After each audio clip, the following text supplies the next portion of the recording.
जय गणेश।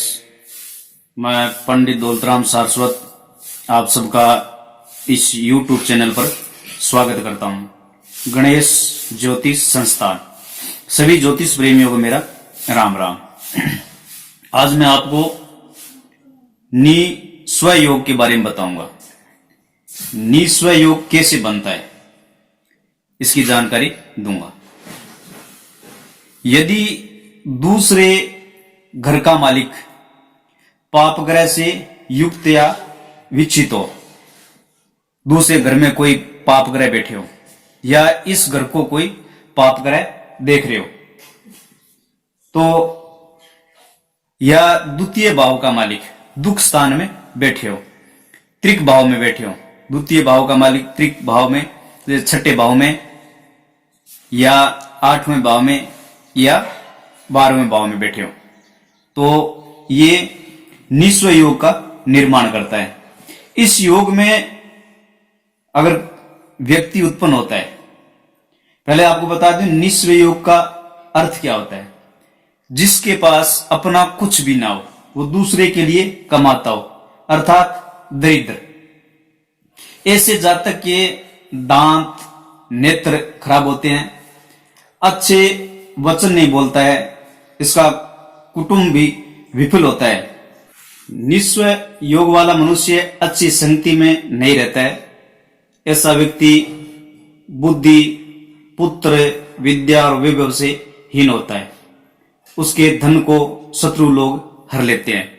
द्वितीय भाव के बिगड़ने से वाणी के अंदर कर्कशता आ जाती है, उसकी वाणी शुद्ध नहीं होती है।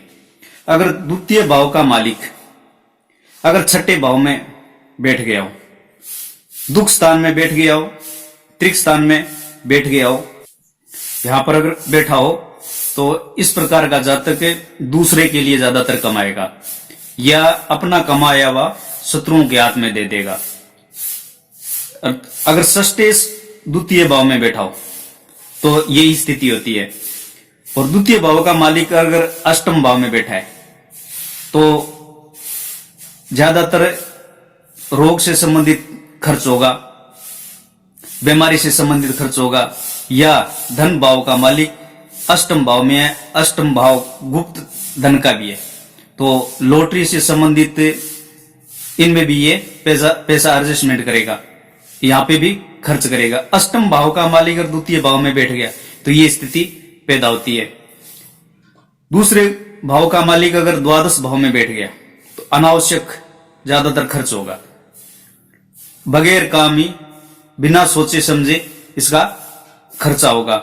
यही दूसरा भाव का मालिक अगर द्वादश भाव का मालिक अगर दूसरे भाव में बैठ गया तो ये स्थिति पैदा करता है। इसका निवारण क्या है?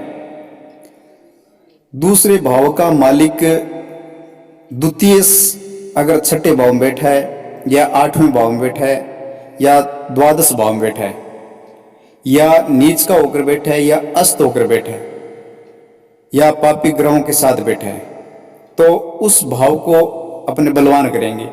दान पुण्य से, जप करने से उस ग्रह को बलवान करेंगे। तो उस ग्रह को बलवान करने से अपने साथ ये स्थिति पैदा नहीं होगी। और इस भाव के सुधरने से, इस भावेश को सुधरने से अपने को शुभ फल मिलेगा, अच्छा फल मिलेगा। अगर छठे भाव का मालिक, आठवें भाव का मालिक, अगर द्वादश भाव का मालिक अगर दूसरे भाव में बैठे हो, तो इन ग्रहों से संबंधित अपने जाप दान पुण्य करने से अपने साथ अच्छी स्थिति पैदा होगी, हमको अच्छा फल मिलेगा। तो अभी तक आपने इस चैनल को सब्सक्राइब नहीं किया है तो कर लेवे, और जिसने पहले से कर रखा उनको बहुत बहुत धन्यवाद। ये जानकारी आपको कैसी लगी आप अपनी राय जरूर देना। उस चैनल को, इस वीडियो को ज्यादा से ज्यादा शेयर करना, लाइक करना। जय गणेश।